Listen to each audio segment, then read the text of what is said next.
पुणेकर असतील, हे सर्वजण आज मला मतदान करतील आणि माझा विजय निश्चित होईल पुण्यामध्ये. आयुष्यातल्या तुमच्या एका महत्त्वाच्या आणि ठराविक टप्प्यापर्यंत तुम्ही एका वेगळ्या पक्षामध्ये होतात आणि ही मोठी लढाई तुम्ही दुसऱ्या पक्षातून लढत आहात. पुणेकर विश्वास किती दाखवतील असा विश्वास आहे तुमचा? मला वाटतं की ही माझी लढाई स्वाभिमानाची लढाई आहे आणि मी कुठल्या प्रलोभनासाठी पक्षातनं बाहेर पडलेलो नाही आहे. तर मी फक्त स्वाभिमानासाठी पक्षातनं बाहेर पडलो आहे. तर अभिनेता अल्लू अर्जुन हा देखील मतदानाचा हक्क बजावण्यासाठी आता मतदान केंद्रावर पोहोचलेला आहे. देशातील एकूण 96 जागांवर आज मतदान पार पडतंय. 10 राज्यातील 96 जागांसाठी लोकसभेच्या 4थ्या टप्प्यामध्ये हे मतदान पार पडत आहे आणि यामध्ये देखील दिग्गजांची प्रतिष्ठापनाला लागलेली आहे. आणि इकडे आपण पाहतोय की अल्लू अर्जुन हा आता मतदानाचा हक्क बजावण्यासाठी मतदान केंद्रावर दाखल झालाय.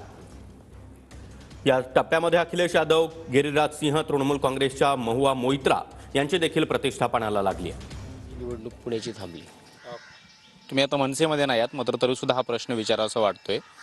मनसे अध्यक्ष राज ठाकरेंनी महायुतीला पाठिंबा